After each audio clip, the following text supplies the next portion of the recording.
আল্লাহ রব্বুল আলমিনের দরবারে কোটি কোটি শুকরিয়া যে মহান রব্বুল আলমিন আমাদেরকে 1447 হিজরি সনের 5ই রজব তারিখে সলাতুল জুমুআ আদায় এবং খুতবাতুল জুমুআ শোনার উদ্দেশ্যে আল্লাহ রব্বুল আলমিনের পবিত্র গড় মসজিদে উপস্থিত হওয়ার পরে আজকের সলাতুল জুমুআর খুতবা পেশ করার এবং শোনার যে মহান রব্বুল আলমিন আমাদেরকে তৌফিক দিয়েছেন, সে মহান রব্বুল আলমিনের শুকর আদায় করছি, আলহামদুলিল্লাহ।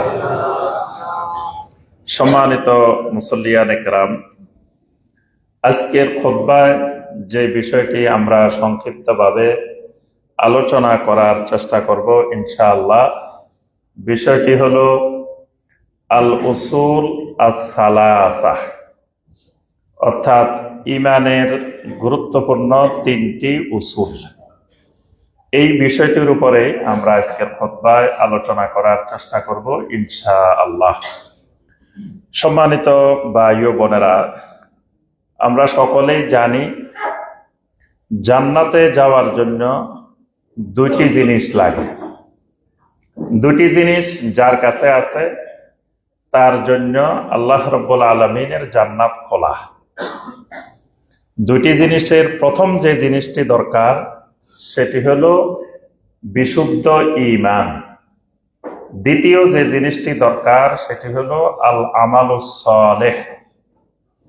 এই 2টি জিনিস থাকলে আল্লাহ রাব্বুল আলামিন কোরআনে কারিমে অসংখ্যবার এই কথাটা জানিয়ে দিয়েছেন যে তার জন্য আল্লাহর জান্নাত নির্ধারিত আছে। সুবহানাল্লাহ। সূরা আল বাকারার 25 নম্বর আয়াতে কারিমা আল্লাহ রাব্বুল আলামিন ঘোষণা করেন, ওয়াবাশশিরিল্লাযীনা আমানু ওয়া আমিলুস সালিহাতি আন্না লাহুম জান্নাত। ওয়াবাশশির, নবী আপনি সুসংবাদ দিয়ে দিন, বিশ্ববাসীকে দুনিয়াবাসীকে জানিয়ে দিন, আল্লাযীনা আমানু, যে মানুষগুলোর মধ্যে ঈমান আছে, ওয়া আমিলুস সালিহাত, আমলে সালেহ আছে।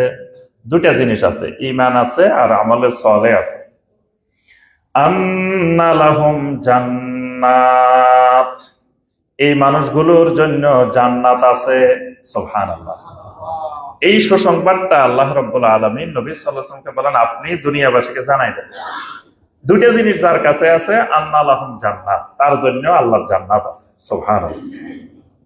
সূরা আল বুরুজ, ইন্নাল্লাযীনা আমানু ওয়া আমিলুস সালিহাতি লাহুম জান্নাতুন তাজরি মিন তাহতিহাল আনহার, যে মানুষগুলোর কাছে ঈমান আছে, আমলে সালেহ আছে, লাহুম জান্নাতুন তাজরি মিন তাহতিহাল আনহার, এই মানুষগুলোর জন্য এমন জান্নাত আছে যেই জান্নাতের তলদেশ দিয়ে নহর প্রবাহিত।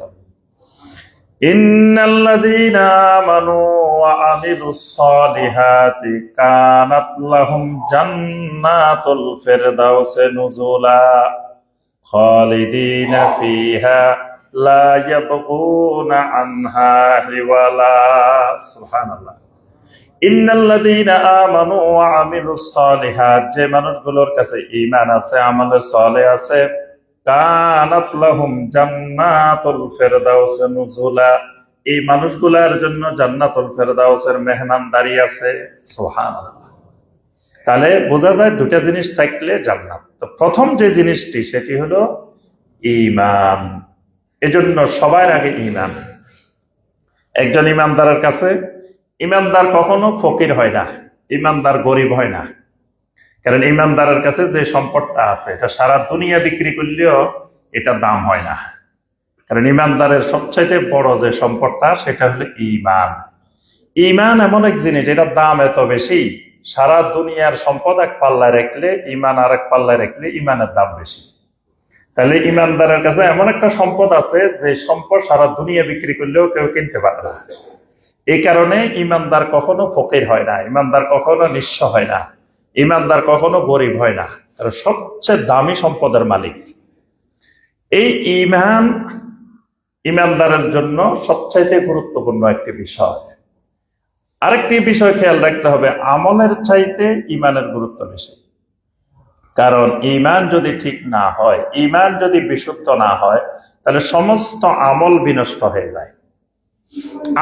একটা আমলও আল্লাহ রাব্বুল আলামিনের কাছে কবুল হবে না যদি ঈমানটা ঠিক না হয়। যেমন সালাত হবে না যদি ওযু না হয়, ওযু হবে না যদি ঈমান না হয়। তাহলে সালাতের চেয়ে ওযু গুরুত্ব বেশি, ওযুর চেয়ে ঈমানের গুরুত্ব বেশি। ঈমান না হইলে ওযুও বাতিল, সালাতও বাতিল, যাকাতও বাতিল, হজও বাতিল, সব বাতিল। এই কারণে সবচাইতে গুরুত্বপূর্ণ হইল ঈমান। কিন্তু যুগে যুগে দেখা গেছে মানুষ আমলের প্রতি উদ্বুদ্ধ হয় বেশি, ঈমান থেকে থাকে দূরে। কারণ এটা শয়তানের একটি খতোয়া। শয়তান এটা ভালো করে জানে। এই তত্ত্বটা সাধারণ মানুষ না জানলেও শয়তান এটা খুব ভালো করে জানে।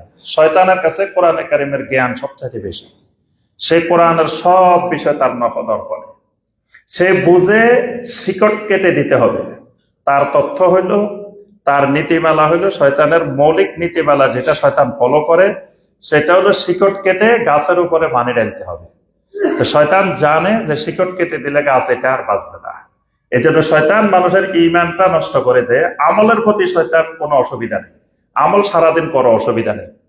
আর আমলের ক্ষেত্রে শয়তানের ফতোয়া হইল আমলটাকে সুন্নত থেকে ঘুরাই দিয়ে এটাকে বেদাতে রূপান্তর করে দেয়।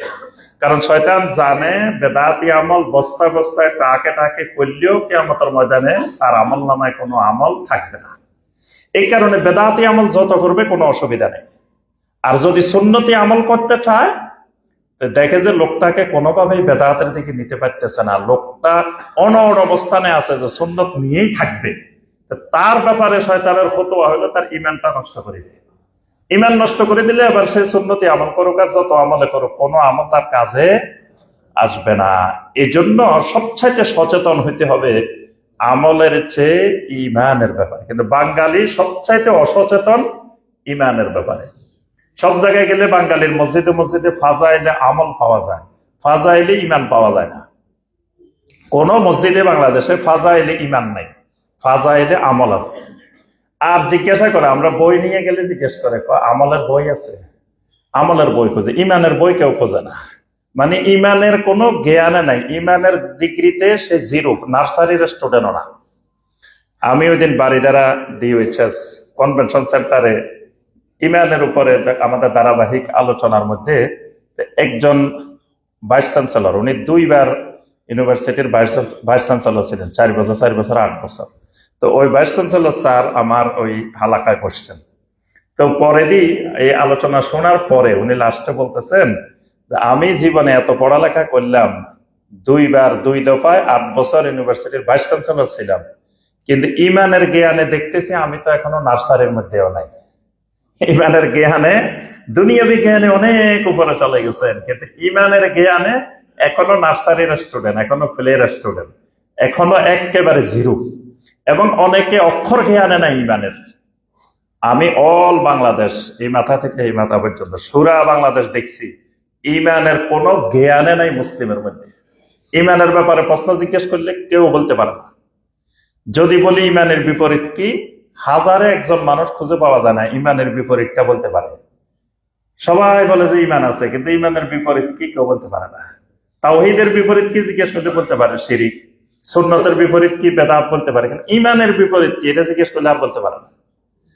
তারপরে যদি বলি ঈমানের উসুল কয়টা, এইটা তো একেবারে আজগবি প্রশ্ন, মনে হয় যে আকাশ থেকে হঠাৎ করে পড়ছে, এটা জীবনে শুনেই না ঈমানের আবার উসুল কি।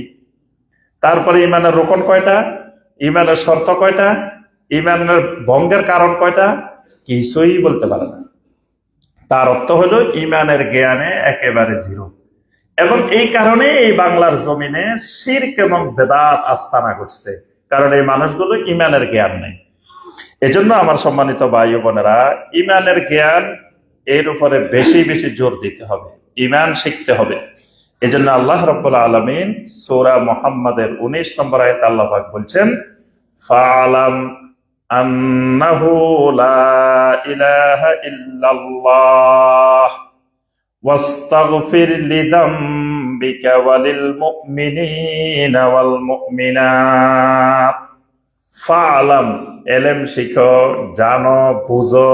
কিসের ইলম শিখবে? প্রথমে আন্নাহু লা ইলাহা ইল্লাল্লাহ, প্রথম ইলম শিখবে, তোমার উপরে ফরজে আইন, সেটা হলো লা ইলাহা ইল্লাল্লাহ ইলম শিখবা। তারপরে শিখবা ওয়াস্তাগফির লিযামবিকা ওয়ালিল মুমিনিনা ওয়াল মুমিনাত। তারপরে ইস্তিগফারের ইলম শিখবা। তো ইস্তিগফার হলো আমল, মানে প্রথম লা ইলাহা ইল্লাল্লাহ হলো ঈমান, ইস্তিগফার হলো আমল। আগে ঈমানের ইলম শিখবা, তারপরে আমলের ইলম শিখবা। দুটার জন্যই ইলম লাগবে, ঈমানের জন্য ইলম লাগবে, আমলের জন্য ইলম লাগবে। ইলমটা হলো ঈমানের খোরাক। তো এই জন্য দোনোটাই শিখবে, কিন্তু আগে ঈমানের ইলম, তারপরে আমলের ইলম। আল্লাহ পাক আমাদেরকে তৌফিক দান করুন। আমাদের মূল আলোচনার আজকে খুতবার যে বিষয়, সেটি হলো আল উসুল আস-সালাসা। এটা হলো ঈমানের তিনটি গুরুত্বপূর্ণ উসুল। উসুল মানে হলো নীতিমালা। উসুল হলো আসলের বহু বচন। আসল মানে মূল, আসল মানে ভিত্তি, আসল মানে শিকড়। তো ঈমানের তিনটি উসুল আছে। প্রত্যেকটি জিনিসের উসুল থাকে, মানে মূল ভিত্তি থাকে, ফাউন্ডেশন থাকে। ঈমানেরও উসুল হলো তিনটা। এই তিনটি উসুল প্রত্যেকটি মুসলিমকে জানতে হবে, মানতে হবে, আমল করতে হবে, তারপরে দাওয়াত দিতে হবে, দাওয়াতের পরে সবর ধরতে হবে। যেই লোক এই তিনটা উসুলের ইলম শিখবে, আমল করবে, দাওয়াত দিবে, সবর ধরবে, এই লোকটা কিয়ামতের ময়দানে সফল। আর যেই লোক এর থেকে দূরে, এই লোক পরীক্ষায় ফেল, কিয়ামতের ময়দানে ফেল, কবরেও ফেল, কিয়ামতের ময়দানেও ফেল। সূরা আল আসর, আল্লাহ রাব্বুল আলামিন বলছেন ওয়াল আসর ইন্নাল ইনসানা লাফি খুসর। সময়ের কসম, যুগের কসম, আসরের কসম। ইন্নাল ইনসানা লাফি খুসর, দুনিয়ার সব মানুষ ক্ষতিগ্রস্ততার মধ্যে আছে। ক্ষতিগ্রস্ততা মানে ফেল। খাসিরিন, যে হবে খাসিরিন সে ফেল। যে হবে ফাজা ফাওজান আযীমা, সে হলো পাস। আল্লাহ পাক বলেন সমস্ত মানুষ ফেলের মধ্যে আছে। পাস করতে হলে চারটা জিনিস লাগবে। ইল্লাল্লাযীনা আমানু ওয়া আমিলুস সালিহাত ওয়া তাওয়াসাউ বিল হক ওয়া তাওয়াসাউ বিস সবর। এই চারটা থাকলে সে পাস। এই চারটা হলো ঈমান, আমল, দাওয়াত, সবর। কিসের উপরে ঈমান, আমল, দাওয়াত, সবর? এটা হলো এই উসুলে সালাসার উপরে। ঈমানের তিনটা উসুল। এই তিনটা উসুলের প্রথম ইলম। ইলম শেখার পরে আমি যে ইলম শিখলাম, এবার এটার উপরে আমল করতে হবে। আমলের পরে আমি খালি ইলম আর আমল শিখবো তা না, দুনিয়ার সমস্ত মানুষকে এদিকে আমি দাওয়াত দিব। এখন দাওয়াত দেওয়ার পরে দাওয়াতের কাজটা মজার কাজ না, এটা অনেক কষ্টদায়ক কাজ। কারণ যাদেরকে দাওয়াত দিচ্ছি এরা সব রোগী, পাগল। তো পাগলের চিকিৎসা কিন্তু অনেক কঠিন। পাগল চিকিৎসা করতে গেলে ডাক্তারে মার খেতে হয়। কারণ পাগল তো সে যে পাগল এটা বুঝে না, সে মনে করে সে জাতিসংঘের মহাসচিব। তো এখন সে তো ডাক্তার মাক্তার, কার কি সম্মান, কার কি মর্যাদা, সে কিছুই বুঝে না। এখন এই চিকিৎসা সবচেয়ে জটিল। দাওয়াতের চিকিৎসা দুনিয়ার মধ্যে, জমিনের মধ্যে সবচেয়ে জটিল। এই কারণে যত আম্বিয়া আলাইহিমুস সালাম জমিনে আসছেন, প্রত্যেক আম্বিয়া আলাইহিমুস সালামের রক্ত জমিনে ঝরছে।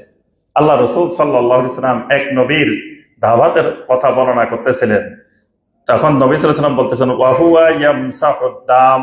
ওই নবীকে তার কওম এমন মারা মারছে, জমিনে রক্ত পড়তেছিল।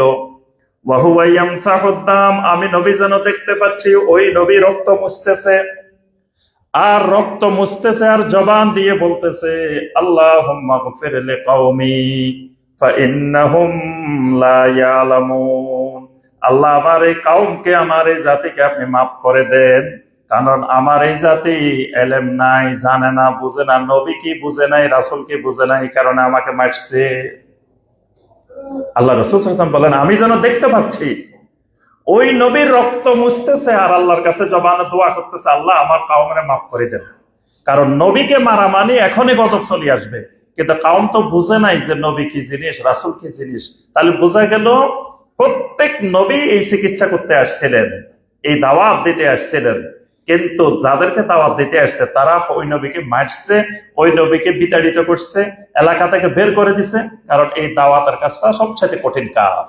কারণ যাদেরকে দাওয়াত দিবে এগুলো সব পাগল, এগুলো সব শিরিকের মধ্যে ডুবে আছে, কুফরের মধ্যে ডুবে আছে, বেদাতের মধ্যে ডুবে আছে। এখন এদের কাছে যখন দাওয়াত নিবে এরা অনেক কষ্টদায়ক কথা বলবে, অনেক কষ্টদায়ক কাজ করবে। এই কারণে দাওয়াতের সাথে সবরের সম্পর্ক। ওয়াতাওয়াসাউ বিল হাক্কি ওয়াতাওয়াসাউ বিস সবরে। দাওয়াত দিতে গেলে সবর লাগবে। সবর ছাড়া দুনিয়াতে কোনো দায়ী দাওয়াত দেওয়া সম্ভব নয়। তাহলে এই উসুলে সালাসার প্রথম কাজ এলেম শিখতে হবে, আগে জানতে হবে। 2 নম্বর কাজ আমল করতে হবে। 3 নম্বর কাজ দাওয়াত দিতে হবে। 4 নম্বর কাজ সবর দিতে হবে। এই 4টা কাজ করলে সে সফল। এবার আসেন উসুলে সালাসা কি, মানে 3টা উসুল কি। ইমানের যে 3টা উসুল, এই 3টা উসুলেই হলো কবরের 3টা প্রশ্ন। কবরে 3টা প্রশ্ন করা হবে, এটা কিন্তু আমরা সবাই জানি। কবরে প্রশ্ন করা হবে 3টা। এখন প্রশ্ন হলো, কবরের নামাজের প্রশ্ন নাই, সিয়ামের প্রশ্ন নাই, হজের প্রশ্ন নাই, যাকাতের প্রশ্ন নাই, আরো কত গুরুত্বপূর্ণ জিনিস আছে, কোনোটার প্রশ্ন নাই। প্রশ্ন এই 3টা কেন? প্রশ্ন এই 3টা এই জন্যই আল্লাহ রাব্বুল আলামিন নির্ধারণ করছেন, এই 3টা ইমানের উসুল। এই 3টা ঠিক হলে বাকি সব ঠিক হয়ে যাবে। এই 3টা গন্ডগোল হইলে সব গন্ডগোল হয়ে যাবে। এই জন্য আমরা যখন ভাত রান্না করি, একেবারে বিশাল পাতিলে ভাত রান্না করা শুরু করছি, তখন ভাত কতটুকু হয়েছে এটা দেখার জন্য সব ভাত টিপে টিপে দেখা লাগে না। 1টা 2টা টিপ দিলে বোঝা যায় পুরা পাতিলের ভাতের অবস্থা কিরকম। ঠিক কবরে আমাদেরকে মন কান্না করে সে খালি 3টা টিপ দিবে। 3 টিপে বোঝা যাবে যে আমার পুরা জিন্দিগির খতিয়ান, পুরা জিন্দিগির আমল, পুরা জিন্দিগির আমল 3 প্রশ্নে বের হয়ে যাবে। এই প্রশ্নগুলোর প্রশ্ন করতে আর উত্তর দিতে 1 মিনিটের কাজও না। এই 1 মিনিটের মধ্যেই আমার 70 বছর 80 বছর জিন্দিগির সব বের হয়ে যাবে এই প্রশ্ন 3টার মধ্যে। এই জন্য এই 3টা প্রশ্নকে বলা হয় উসুলে সালাসা। সবসময় আমরা মনে রাখবো ইমানের উসুল হলো 3টা। এই কবরের 3টা প্রশ্নই হলো 3টা ইমানের উসুল। তাহলে এই 3টায় যদি আমি পাস করি তো পাস, 3টায় যদি ফেল করি, 3টার মধ্যে 1টা ফেল করলে পুরা ফেল। এখানে আবার এরকম অবস্থা নাই যে এই বছর এটা ফেল করছি পরের বছর পরীক্ষা দিয়ে পাস করবো, এই সুযোগও নাই। আবার এরকমও নাই যে 3টার মধ্যে 2টা ভালো করে পাচ্ছে আর একটা একটু কম পাচ্ছে, পাস, এটাও নাই। 3টায় পাস করতে হবে এবং পরবর্তীতে পরীক্ষা দেওয়ার কোনো সুযোগ নেই। আবার এই পরীক্ষাটার জন্য একটা লম্বা টাইমও দেওয়া হয় নাই। এখন আসি, রাত্রে পরীক্ষা শুরু হয়ে যেতে পারে, সকালে পরীক্ষা শুরু হয়ে যেতে পারে, যে কোনো মুহূর্তে পরীক্ষাটা শুরু হয়ে যাবে। তাহলে এই পরীক্ষাটার প্রস্তুতিও সার্বক্ষণিক নিয়ে রাখতে হয়, যে একটা সময় দেওয়া নাই যে মার্চ মাসের এত তারিখে পরীক্ষা, এরকম সময় নেই, যে কোনো মুহূর্তে পরীক্ষাটা শুরু হয়ে যাবে। তাহলে এই উসুলে সালাসার এলেমটা, আমলটা, দাওয়াতটা, সবরটা 24 ঘন্টা থাকবে মুমিনের মধ্যে, কারণ এটা যে কোনো সময় তার পরীক্ষাটা শুরু হয়ে যাবে। তাহলে 1 নম্বর উসুল হইল মারিফাতুর রব, রবকে চিনা। ইমানের 1 নম্বর উসুল মারিফাতুর রব, রবকে চিনা, রবকে জানা, রবকে বোঝা। 2 নম্বর উসুল মারিফাতুদ্দিন, দিনকে জানা, দিনকে বোঝা, দিনকে মানা। 3 নম্বর উসুল মারিফাতুন নবী সাল্লাল্লাহু আলাইহি ওয়াসাল্লাম, নবী সাল্লাল্লাহু আলাইহি ওয়াসাল্লামকে চিনা, জানা, বোঝা, মানা। এটা হলো 3 নম্বর উসুল। উসুল হলো ইমানের 3টা। 1 নম্বর মারিফাতুর রব, 2 নম্বর মারিফাতুদ্দিন, 3 নম্বর মারিফাতুন নবী সাল্লাল্লাহু আলাইহি ওয়াসাল্লাম। এবার আসেন এই 3 উসুলে পাস করলে কি হবে, ফেল করলে কি হবে। একটা হাদিস শুনি, এরপরে আমরা এই 3টার একটু একটু ব্যাখ্যা যাব। এই 3টা উসুল জানলে, মানলে, দাওয়াত দিলে, সবর করলে উপকারিতা কি? উপকারিতা হলো সহিহ আল বুখারী এবং মুসলিমে আনাস ইবনে মালিক রাদিয়াল্লাহু তাআলা আনহু থেকে বর্ণিত হাদিস। আল্লাহ রাসূল সাল্লাল্লাহু আলাইহি ওয়াসাল্লাম বলেন, ইন্নাল আবদা ইযা বুদিআ ফি কবরিহি, যখন আল্লাহর কোন বান্দা কোন বান্দিকে কবরের মধ্যে রাখা হয়, ওয়া তাওয়াল্লা আনহু আসহাবুহু, কবরের মধ্যে রেখে যখন মানুষগুলো চলে যায়, তাকে একাকী কবরের মধ্যে রেখে প্রথম নম্বরে তার সম্পদ তার থেকে বিদায় নেয়, এরপরে তার আহাল তার থেকে বিদায় নেওয়া শুরু করে। যখন আহালেরা বিদায় নেওয়া শুরু করছে, ওয়া ইন্নাহু লায়াসমাউ কারআনি আলিহিম, ওই আহালেরা এত দূর পর্যন্ত গেছে, এখনো বেশি দূর যায় নাই, যেখান থেকে জুতার পায়ের শব্দ এখান থেকে শোনা যায়, অর্থাৎ বেশি দূর যায় নাই, অল্প একটু সামনে গেছে। এমন সময় আতাহু মালাকান, তার কবরে আল্লাহর দুইজন ফেরেশতা চলে আসেন। ওই দুইজন ফেরেশতা আসওয়াদানে আজরাকানে, এই দুজন ফেরেশতার চেহারা গুলো কুচকুচে কালো, চোখগুলা হলো নীল বর্ণের। অর্থাৎ কবরটা এমনি অন্ধকার, আবার অন্ধকারের ভিতরে ফেরেশতা দুটোটা কুচকুচে কালো, আবার চোখগুলা নীল বর্ণের। অর্থাৎ অন্ধকারের ভিতরে ভয়ানক অবস্থার মধ্যে আরো ভয়ানক, আরো ভীতিকর। ওই দুজন ফেরেশতা কবরে আসার পরে ফায়ুকাইদানিহি, আমরা লোকটাকে শোয়াই কবরের মধ্যে রেখে আসছি, ফেরেশতারা এসে লোকটাকে বসান, শোয়ানো অবস্থা থেকে বসাই দেন। বসায় দেওয়ার পরে ফেরেশতারা লোকটাকে তিনটা প্রশ্ন শুরু করেন। লোকটাকে জিজ্ঞাসা করেন, মার রব্বুকা, বলো দেখি তোমার রব কে। লোকটাকে প্রথম প্রশ্ন করেন মুনকার নাকির যে মার রব্বুকা, তোমার রব কে বলো দেখি। এই প্রশ্নের উত্তরে লোকেরা দুই ভাগে বিভক্ত হয়ে যায়। এক ভাগ সাথে সাথে বলে উঠে, রব্বি আল্লাহ, আমার রব তো হইলেন একমাত্র আল্লাহ রাব্বুল আলামিন। আরেক ভাগ বলতে থাকে, হা হা হা লা আদরি, আহারে জানি না তো আমার রব কে। এরপরে ফেরেশতারা জিজ্ঞাসা করেন, ওমা দীনুকা, বলো দেখি তোমার দিন কি। এক ভাগ বলে উঠে, দিন ইয়াল ইসলাম, আমার দিন তো একমাত্র ইসলাম, আমার জীবনেও ইসলাম, মরণেও ইসলাম, ইসলাম ছাড়া দুনিয়াতে কিছু বুঝি নাই, ইসলামে আমার দিন। আরেক ভাগ বলে উঠবে, হা হা হা লা আদরি, আহারে দিনের তো দুনিয়াতে কোনো খোঁজ খবর নিই নাই, দিন কি জিনিস এটা তো জানি না। এরপরে জিজ্ঞাসা করবে, মা হাযার রাজুল আল্লাযী বুইসা ফীকুম, কোন রিওয়ায়াতে আসছে জিজ্ঞাসা করা হবে, ওমান নাবিয়্যুকা, দুনিয়ার জীবনে কার আদর্শ তোমার কাছে উত্তম আদর্শ ছিল, তুমি কার আদর্শ বাস্তবায়ন করার জন্য দুনিয়াতে কাজ করতা। আজকে পৃথিবীতে দেখেন এক অমুকে অমুকের আদর্শ, অমুকে অমুকের আদর্শ, অমুকে অমুকের আদর্শ। কেউ বলে না যে আমি আল্লাহ রসুলের আদর্শটা বাস্তবায়ন করবো, এটা বলেন। এক একজনের আদর্শ। কবরে জিজ্ঞাসা করা হবে, তোমার নবী কে ছিল, তুমি কার আদর্শ মেনে চলতা দুনিয়াতে। এক ভাগ বলে উঠবে, নবী মুহাম্মাদুন সাল্লাল্লাহু আলাইহি ওয়াসাল্লাম, আমি পুরা জিন্দেগি আমার নবীর আদর্শ মেনে চলার জন্য কাজ করছি। আরেক ভাগ বলে উঠবে, আহারে নবী কি জিনিস, আদর্শ কি জিনিস, এগুলার তো খোঁজখবর নেই নাই। আচ্ছা, উত্তরের দুই ভাগ হয়ে গেছে। যেই লোকটা তিনটা প্রশ্নের উত্তর সঠিকভাবে দিতে পারবে, ফেরেশতারা তাকে জিজ্ঞাসা করবে, ওয়ামা ইউদরিকা, কি ব্যাপার, এত ভালো রেজাল্ট করলা। আচ্ছা, এবার তোমার একটু জিজ্ঞাসা করি, এত ভালো রেজাল্ট কেমনে করলা, কোন মাদ্রাসায় পড়ছিলা, কোন মসজিদে যাইতা, মাদারটেক যাইতা না কোথায় যাইতা, জিজ্ঞাসা করবো। ওয়ামা ইউদরিকা, এই উত্তরগুলো শিখছো কোথায়, জানছো কোথায়, কেমনে জানলে এত সুন্দর উত্তর। ফেরেশতারা অবাক হয়ে যাবে, কারণ তারা তো প্রতিনিয়ত পরীক্ষা নিতে আছে। তারা দুই ধরনের স্টুডেন্ট দেখতে আছে, ভালো গুলো দেখতেছে, খারাপ গুলো দেখতেছে, দুইটাই দেখতেছে। এখন যে ভালো উত্তর দিছে তাকে জিজ্ঞাসা করো, ওয়ামা ইউদরিকা, কেমনে তুমি এত সুন্দর উত্তর দিলা।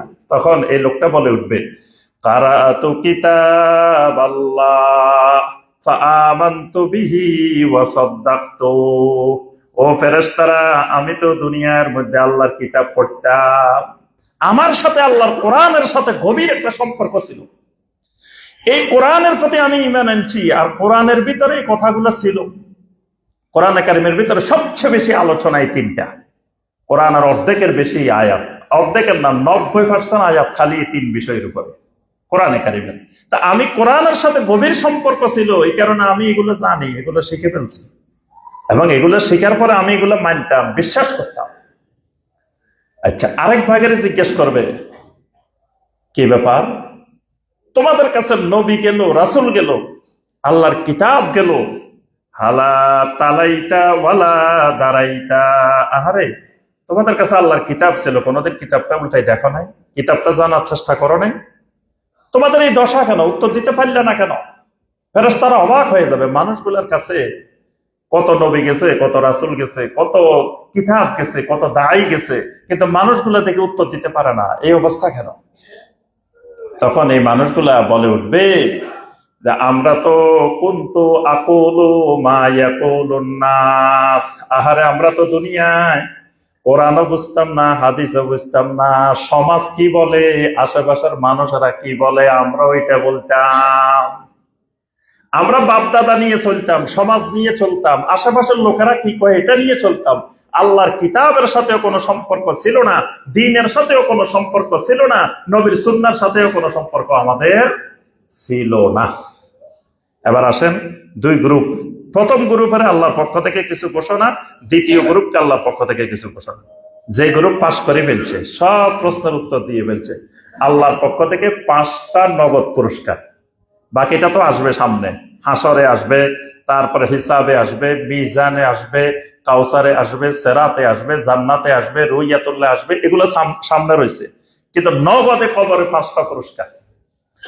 1 নম্বর আল্লাহ রাব্বুল আলামিন ঘোষণা দিবেন, আনকাত সাদাকা আব্দি, আমার বান্দা যা বলছে একেবারে সত্য কথা বলছে, সত্য উত্তর দিছে, সঠিক উত্তর দিছে, সুতরাং নাওয়ার লাহু ফি কবরিহি, 1 নম্বর আমার বান্দার কবরটা অন্ধকার, কবরের মধ্যে কোনো আলো নাই, বাতি নেই, কিছুই নাই, অন্ধকারের উপরে অন্ধকার। নিচে রাখছে, উপরে দিয়ে বাঁশ দিছে, বাঁশের উপর দিয়ে মাটি আর মাটি, সারা দুনিয়ার মাটি। এজন্য যে লোক টাকা আসরে অভ্যস্ত, মানে যে লোকের অধিক দরকার, অধিক দরকার, অধিক দরকার, এই লোককে সারা দুনিয়া দিয়ে দিলেও মাটির উপরে তার আকাঙ্ক্ষার শেষ নাই। তাকে একটা জিনিস তার সব আকাঙ্ক্ষা মিটাই দিতে পারে, সেটা হলো কবরের মাটি। এবার তোমার কত দরকার, দুনিয়া পুরা নিয়ে নাও, তোমার বুকের উপরে পুরা দায়ী দেওয়া হয়েছে, এবার পুরো দুনিয়া তোমার বুকের উপরে। কিন্তু জীবিত অবস্থায় সে দুনিয়া পাইলেও আরেক দুনিয়া দরকার, তার আশা আকাঙ্ক্ষার কিন্তু শেষ নাই, টাকা আসরের শেষ নাই। আচ্ছা, এখন আল্লাহ রাব্বুল আলামিন বলবেন, নাওয়ার লাহু ফি, আমার বান্দার কবরে, আমার বান্দির কবরে নূরের ব্যবস্থা করে দাও। সুবহানাল্লাহ, কবরটাকে মুনাওয়ার বানিয়ে দাও, নূরওয়ালা বানিয়ে দাও, পুরা কবর নূর দিয়ে পূর্ণ করে দাও, ভর্তি করে দাও। সুবহানাল্লাহ, কবরের অন্ধকার চলে গেছে, নূরানি কবর হয়ে গেছে, নূরওয়ালা কবর। 2 নম্বরে আল্লাহ রাব্বুল আলামিন ঘোষণা দিবেন, ওয়াফসাহ লাহু ফি কবরিহি, আমার বান্দারে দুনিয়ার মানুষেরা ছোট্ট একটা কবরের মধ্যে, ছোট্ট একটা জায়গার মধ্যে রেখে গেছে, কিন্তু আমার এই বান্দা অনেক দামি বান্দা, আমার বান্দা জান্নাতি বান্দা, আমার বন্ধু, আমার ওয়ালি। সুতরাং আমার এই বান্দারে কবরটা এত বড় করে দাও, মাদ্দা বাসারিহি, 1 চোখে যত দূর পর্যন্ত দেখা যায় তার কবরের সীমানাটা এত বড় করে দাও। সুবহানাল্লাহ, কবরটাকে বিশাল করে দাও, ছোট্ট কবরে থাকা যাবে না। 3 নম্বর পুরস্কার, আমার বান্দাকে মানুষ রেখে গেছে, কোনো বিছানা দিয়ে যায় নাই, কিছু দিয়ে যায় নাই, একেবারে মাটির মধ্যে শোয়াই রেখে গেছে।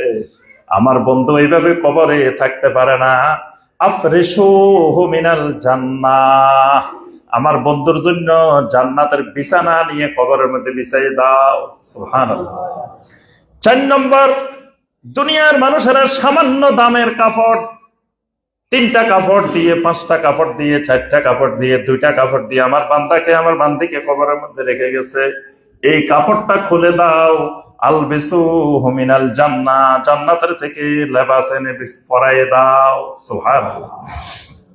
5 নম্বর যে কাজটা করবা, ওয়াফতাহু লাহু বাবান ইলাল জান্নাহ, কবরের সাথে জান্নাতের দিকে একটা দরজা খুলে দাও, ফায়াতিহি মিন রাউহিহা ওয়া তিবিহা, যাতে ওই কবরের মধ্যে জান্নাতের ভিতর থেকে সুগন্ধি আসতে থাকে, বাতাস আসতে থাকে, স্নিগ্ধতা আসতে থাকে। সুবহানাল্লাহ। 5টা নগদ পুরস্কার চলে এসছে। ফেরেশতারা এবার কয়, ভাই আল্লাহর বান্দা, আল্লাহর বান্দি, আমরা এখন বিদায় নিতেছি। নাম কানাওমাতিল আরুস, নব দম্পতি যেভাবে মনের আনন্দে ঘুমায়, তুমি ওই রকম কিয়ামত পর্যন্ত ওই ইসরাফিল আলাইহিস সালামের সিংহায় ফুৎকার পর্যন্ত আরামে ঘুমাইতে থাকো। সুবহানাল্লাহ। দুনিয়াতে মানুষ ঘুমানোর জন্য ফজরের নামাজটা পড়তে পারে না, খালি ঘুম আর ঘুম। মনে হয় যে দুনিয়া আল্লাহ তারে পাঠাইছে ঘুমের জন্য, ঘুমের সময় পাচ্ছে না। ঘুমের জন্য ফজরের নামাজ বাদ, ঘুমের জন্য কত ইবাদত বাদ। তো কবরে আপনি এমন ঘুম দিবেন, কয় হাজার বছর ঘুমাইতে চান। এখন জান্নাতের বিছানায় ঘুমাইবেন, এই বিছানার তো কোনো দামে নাই। ওই জান্নাতের বিছানায়, জান্নাতের পোশাকে, জান্নাতের আলো বাতাসে, জান্নাতের স্নিগ্ধতায় কবরে এবার ঘুমান হাজার হাজার বছর ধরে, কিয়ামত পর্যন্ত। আপনারা কেউ ডাকবেও না, ডিস্টার্বও করবে না, কিচ্ছু করবে না।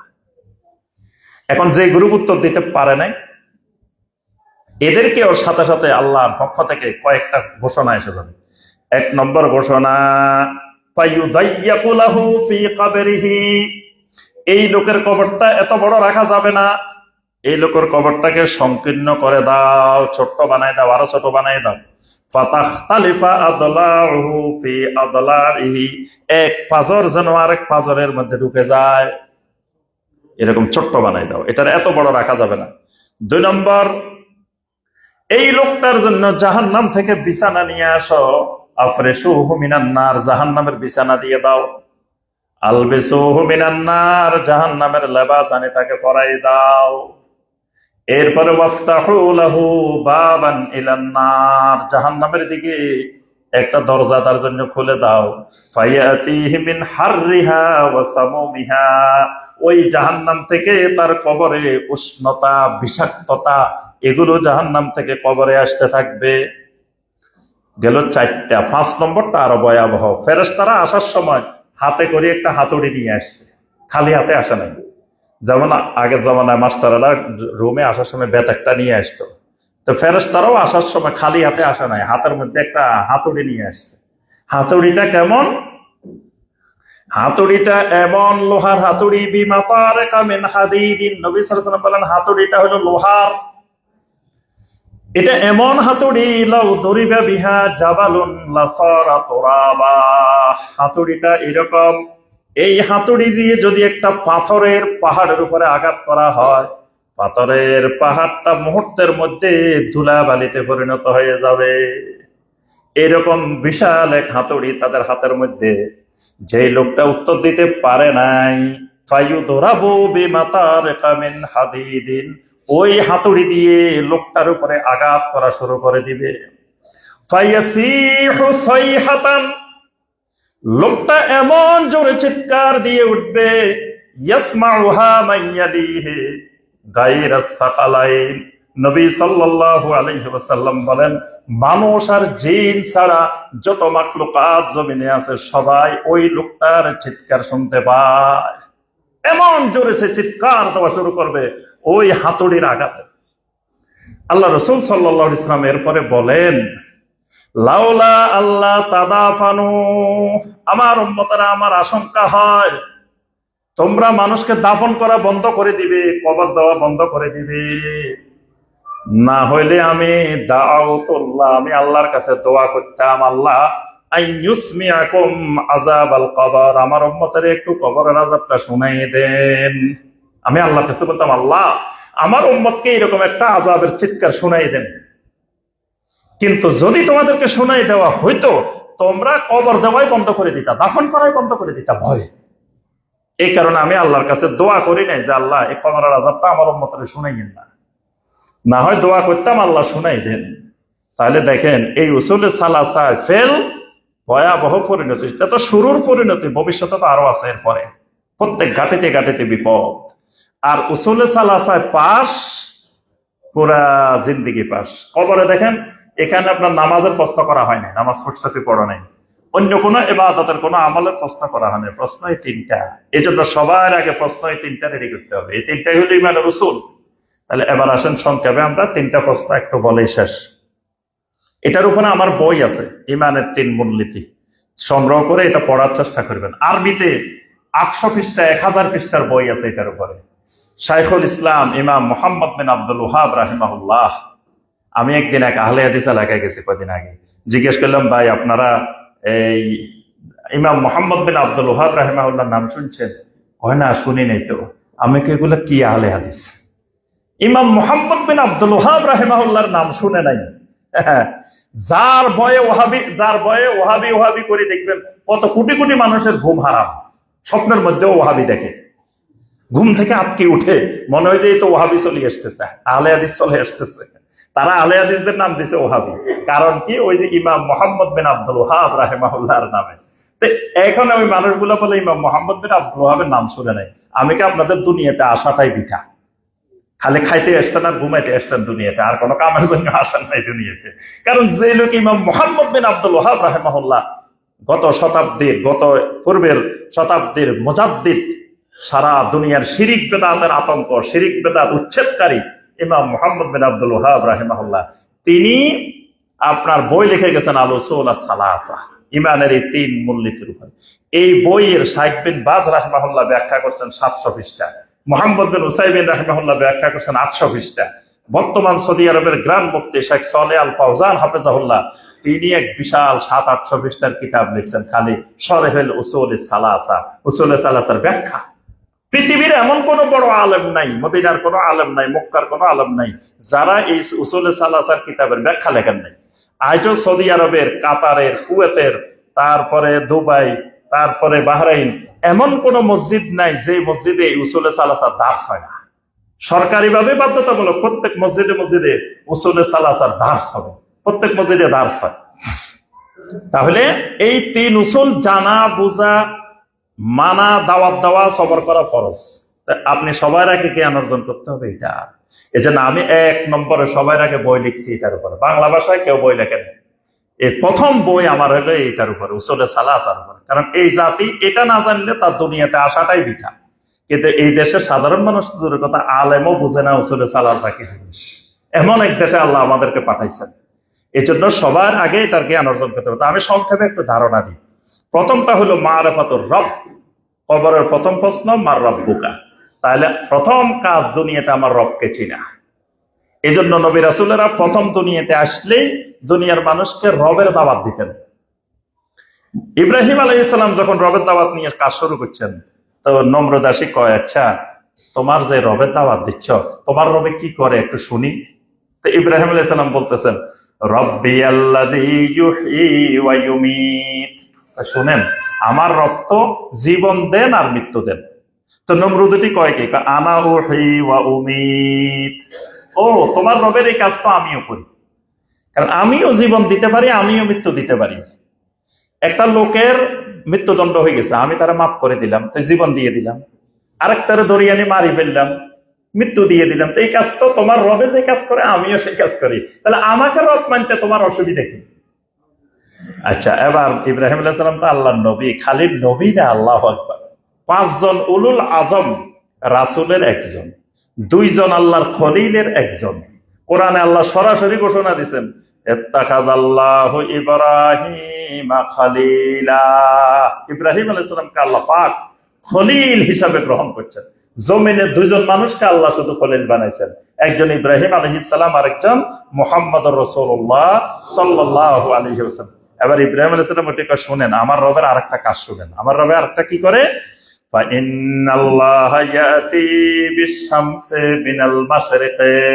আমার রব প্রতিদিন সূর্যটাকে পূর্ব দিক থেকে নিয়ে আসে, এই কাজটাও আমার রব করে। আপনি যদি রব হইতে চান, একদিন একটু পশ্চিম দিক থেকে আনি দেখাই দেন। আমার রবে পূর্ব দিক থেকে সূর্য আনে প্রতিদিন। তা আপনার মধ্যেও যদি রবের যোগ্যতা থাকে, তা আপনি একটু পশ্চিম দিক থেকে আনি দেখাই দেন। আল্লাহ বলেন, এবার নমরুদ কি উত্তর দিব, উত্তরে খুঁজে পাচ্ছে না, হতভম্ব হয়ে গেছে। কি কয়, এইটা তো সম্ভব না যে সূর্য পশ্চিম দিক থেকে আনা। তাহলে দেখেন ইব্রাহিম আলাইহিস সালাম কিসের দাওয়াত নিয়ে গেছে, রবের দাওয়াত, রবের পরিচয় নিয়ে দাওয়াত শুরু করছেন। মুসা আলাইহিস সালাম ফেরাউনের কাছে রবের দাওয়াত দিচ্ছেন। ফেরাউন হামানকে বলে, হামান ইবনে লি সরহান, আমার জন্য একটা বিশাল মই বানাও, একটা সিঁড়ি বানাও। দেখি মুসার রব নাকি আসমানের উপরে থাকে, আমি একটু উকি দিয়ে মুসার রবের দেখি আসি। মানে ঠাট্টা করে বলতেছে। তাহলে মুসা আলাইহিস সালাম যখন আল্লাহর দাওয়াত দিছে, তখন ওই ফেরাউন জিজ্ঞেস করছে তোমার আল্লাহ কোথায়? কইছে আল্লাহ উপরে। ফেরাউন মুসা আলাইহিস সালাম কিন্তু দাওয়াত দেয় নাই আল্লাহ সব জায়গায়। তো সব জায়গায় হলে তো এই জমিনে উপরে যাওয়ার দরকার ছিল না। মুসা আলাইহিস সালাম বলছেন যে আমার আল্লাহ তো উপরে, তাইলে একটু মই বানাও, দেখে মুসার রবেরে দেখি আসি একটু উকি দিয়ে। উপরে বলে মুসার রব আছে, নাউজুবিল্লাহ। তাহলে মুসা আলাইহিস সালাম রবের দাওয়াত দিছে। নবী সাল্লাল্লাহু আলাইহি সাল্লাম যখন রবের দাওয়া শুরু করছেন, আরবের মুশরিকরা এসে বলে কি আররেফ রাব্বাক ইয়া মুহাম্মদ, আররেফ রাব্বাক ইয়া মুহাম্মদ, আররেফ রাব্বাক। সবগুলা এসে আল্লাহ রাসূলকে বলে মুহাম্মদ তুমি যে রবের দাওয়াত দিচ্ছ, তোমার রবের একটু পরিচয় দাও, তোমার রবের একটু পরিচয় দাও। তখন আল্লাহ রাব্বুল আলামিন সূরা আল ইখলাস নাযিল করছেন, কুল হুয়াল্লাহু আহাদ আল্লাহুস সামাদ লাম ইয়ালিদ ওয়া লাম ইউলাদ ওয়া লাম ইয়াকুল লাহু কুফুয়ান আহাদ। সুবহানাল্লাহ। আল্লাহ বলেন রাসূল রবের পরিচয় জানতে চাই লোকগুলা তাদেরকে জানাই দেন আমার রব যিনি, ওনার নাম হলো হুয়াল্লাহ, তার নাম হলো আল্লাহ। তার প্রথম পরিচয় হলো আহাদ, ওয়াহেদ বলেন নাই, বলছেন কি আহাদ। ওয়াহেদ মানে এক। আল্লাহ প্রথম পরিচয়টা এক বলেন নাই, কারণ এক মুশরিকেরও বলে আল্লাহ এক, মুশরিকেরা আল্লাহ দুইজন বলে নাই। তো এই জন্য আল্লাহ পরিচয়টা কিন্তু এক বলেন নাই, পরিচয়টা দিচ্ছেন কি আহাদ। আহাদ মানে একক। আমার আল্লাহ রুবুবিয়তের ক্ষেত্রে একক, আসমা ওয়া সিফাতের ক্ষেত্রে একক, উলুহিয়াতের ক্ষেত্রে একক, সব দিক থেকে একক, এই জন্য পরিচয়টা একক। তা আমরা ওইদিকে যাচ্ছি না, ওইটা আমাদের আলোচ্য বিষয় না। এখানে দেখেন নবী সাল্লাল্লাহু আলাইহি ওয়াসাল্লাম রবের পরিচয় মানুষের কাছে তুলে ধরছেন। এই কারণে সূরা আল ফাতিহা প্রত্যেক রাকাতে পড়া ফরজ, ফরজ নামাজেও পড়া ফরজ, সুন্নত নামাজেও পড়া ফরজ, নফল নামাজেও পড়া ফরজ। দৈনিক 17 রাকাত ফরজ নামাজ পড়বেন, 17 বার সূরা আল ফাতিহা পড়া লাগবে। 12 রাকাত সুন্নতে মুআক্কাদা পড়বেন, 12 বার সূরা আল ফাতিহা পড়া লাগবে। নফল নামাজ পড়বেন, আরো যত পড়বেন সবগুলোর মধ্যে সূরা আল ফাতিহা পড়া লাগবে। সূরা আল ফাতিহার শুরুতেই আল্লাহ পাক বলেন আলহামদুলিল্লাহি রাব্বিল আলামিন। আল্লাহর পরিচয়টা দিয়েছেন রব্বিল আলামিন। আল্লাহর প্রথম পরিচয় রব্বিল আলামিন, অর্থাৎ আল্লাহর পরিচয়টা শুরু করেন আল্লাহ কি দিয়ে? রব দিয়ে। রব রুবুবিয়্যাত, কারণ বান্দার প্রথম কাজ তার সঠিক রবকে চিনা। এই জন্য উসুলে সালাসার 1 নম্বর হলো রবকে চিনা। রবকে চিনতে হলে এবার আপনার রুবুবিয়তের জ্ঞান অর্জন করতে হবে, কারণ রব চিনতে ভুল করলে শেষ। দুনিয়াতে যুগে যুগে লোকেরা আল্লাহর সাথে সাথে দুনিয়ার মানুষকে রব বানাইছে। ইহুদিরা তাদের রাজনৈতিক নেতাদেরকে রব বানাইছে, খ্রিস্টানেরা তাদের আলেমদেরকে রব বানাইছে। রাজনৈতিক নেতাদেরকে কেমনে রব বানাইছে? রাজনৈতিক নেতাদেরকে আইন প্রণয়নের ক্ষমতা দিয়ে দিছে, কিন্তু মুমিনের জন্য, ইমানদারের জন্য আল্লাহ ছাড়া কেউ আইন দিতে পারে না। সূরা আল আরাফের 54 নম্বর আয়াত আল্লাহ পাক ঘোষণা করেন আলা লাহুল খালকু ওয়াল আমরু তাবারাকাল্লাহু রাব্বুল আলামিন। জেনে রাখো দুনিয়াবাসী, সমস্ত সৃষ্টি একমাত্র আল্লাহর। এই সৃষ্টির উপরে আইন চলবে, হুকুম চলবে, বিধানও চলবে একমাত্র আল্লাহর। তাবারাকাল্লাহু রাব্বুল আলামিন, যিনি এই সৃষ্টি করেছেন, আইন দিবেন, তিনি হলেন বরকতময় আল্লাহ রাব্বুল আলামিন। এখানে আল্লাহর পরিচয়টা দিয়েছে রাব্বুল আলামিন, অর্থাৎ আইন দেওয়ার একমাত্র মালিক, হুকুম দেওয়ার মালিক আল্লাহ রাব্বুল আলামিন। মানুষ যখন কাউকে আইন তৈরি করার ক্ষমতা দেয়, তখন তাকে রব বানাই ফেলে, তখন তাকে কি বানায়? রব বানিয়ে ফেলে। এই জন্য ইহুদিরা এই কাজটা করছে, আজকে মুসলমানেরা পৃথিবীতে এই কাজ করে। সংসদে যদি 151 জন কয় ইয়েস, হ্যাঁ, আইন হয়ে যায়, সেটা আল্লাহর আইনের বিপরীত হলেও হয়ে যায়। আল্লাহর আইনের পক্ষে না বিপক্ষে এটা মূল কথা না, যদি এখানে 151 জন 200 জন কি বলছে এটাই মূল বিষয়। এই ক্ষমতা যাদেরকে দেওয়া হবে তারা রব, তারা কি হয়ে যায়? রব হয়ে যায়। এরপর আল্লাহর হারাম করা জিনিস যারা হালাল করে, হালাল করা জিনিস যারা হারাম করে, তারাও রব। যেমন বাংলাদেশে জেনার লাইসেন্স দেওয়া হয়, যারা হারামের লাইসেন্স দেয় তারা রব, যারা মদের লাইসেন্স দেয় তারা রব, যারা গান বাজনার লাইসেন্স দেয় তারা রব। এরকম আল্লাহ ছাড়া যদি কাউকে রব বানায় তো কবরে যত প্রশ্ন করুক রব্বি আল্লাহ জবানে দিয়ে বাইর হবে না। কারণ দুনিয়াতে তো আমার আল্লাহ একমাত্র রব হয় নাই, আরো কত রব ছিল। এই জন্য আল্লাহ পাক সতর্ক করছেন, কুল ইয়া আহলাল কিতাব তাআলাউ ইলা কালিমাতিন সাওয়াইন বাইনানা ওয়া বাইনাকুম আল্লা না'বুদা ইল্লাল্লাহ ওয়া লা নুশরিকা বিহি শাইআ ওয়া লা ইয়াত্তাখিযা বা'দুনা বা'দান আরবাবাম মিন দুনিল্লাহ। আমরা একজন আরেকজনকে রব বানাবো না। এজন্য রবের ব্যাপারে খুব সাবধান। রব কাকে বলে, রব কত প্রকার, রব কি কি, এগুলার জ্ঞান অর্জন করা ফরজে আইন। না হয় দুনিয়াতে মানুষকে রব বানায় ফেলবো, মানব রচিত আইনকে রব বানায় ফেলবো, তারপরে আরো কত কিছু আমাদের রব হয়ে যাবে, তখন কবরে আর রব্বি আল্লাহ বলার সুযোগ নাই। 2 নম্বর ইমানের উসুল মারিফাতুদ দ্বীন। দ্বীনটাকে বুঝতে হবে। দ্বীন কি জিনিস? দ্বীন চলে শরিয়ার উপরে, দ্বীন চলে শরিয়ার উপরে। সূরা আল জাসিয়ার 18 নম্বর আয়াত, সুম্মা জাআলনাকা আলা শারিআতিম মিনাল আমরি ফাত্তাবিহা। ও নবী, আমি আপনার জন্য একটা শরিয়া দিছি, আপনি এই শরিয়া মেনে চলেন। এখন কেউ যদি কয় শরিয়া মানি না, কাফের। যদি কেউ শরিয়া আইন মানি না, শরিয়ার বিধান মানি না, শরীয়ত মানি না, আমি তরিকত মানি, মারিফত মানি, হাকিকত মানি, কাফের, মুশরিক, সাথে সাথে ঈমান ভেঙে গেছে। সেই কবরে কোনোদিন ওমা দীনুকা উত্তরে দীনিয়াল ইসলাম বলতে পারবে না, কারণ ইসলামটাই হলো শরিয়া। আবার কারো আকীদা ঠিক নাই, আমল আছে, সেও কবরের মধ্যে দীনিয়াল ইসলাম বলতে পারবে না, কারণ ইসলাম হলো আকীদা যোগ আমল সমান সমান ইসলাম। ইসলামের 5টা রোকন, 1 নম্বরটাই আকীদা, শাহাদাতে আল্লাহ ইলাহা ইল্লাল্লাহ ওয়া আন্না মুহাম্মাদুর রাসূলুল্লাহ। বাকি 4টা আমল। তা আকীদা বাদ দিলে ইসলাম হয় না। যার আকীদা বিশুদ্ধ নাই সে কবরে কোনোদিনও বলতে পারবে না দীনিয়াল ইসলাম। 3 নম্বর মারিফাতুন নবী সাল্লাল্লাহু আলাইহি ওয়াসাল্লাম। নবী সাল্লাল্লাহু আলাইহি ওয়াসাল্লামকে চিনতে হবে। নবীকে চিনা মানে ওনার আব্বাকে, আম্মাকে, বাড়ি কোথায়, ঘর কোথায়, এগুলা চিনা না। এগুলা আমার আপনার চেয়ে আবু জাহেল বেশি চিনত। আবু জাহেল নবী সাল্লাল্লাহু আলাইহি ওয়াসাল্লামের পুরা বংশধর আগাগোড়া সবাই চিনে, একেবারে পূর্বপুরুষ 100তম পুরুষ পর্যন্ত চিনে আবু জাহেল। তো সব চিনছে, কিন্তু এটারে চিনা বলে না।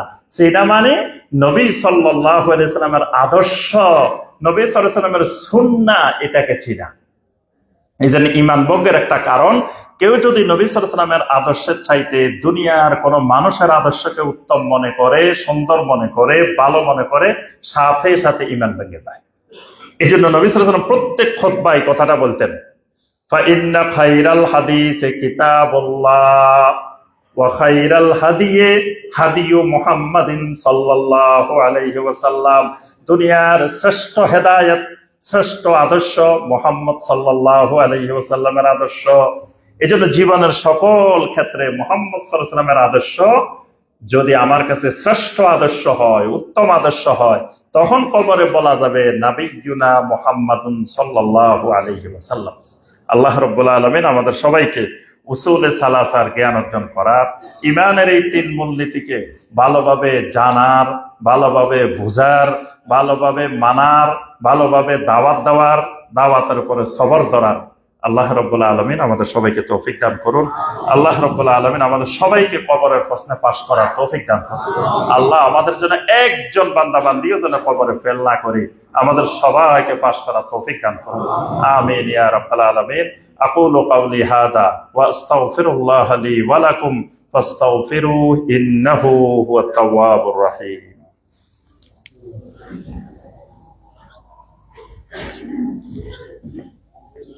إن الحمد لله نحمده ونستعينه ونستغفره وأشهد أن لا إله إلا الله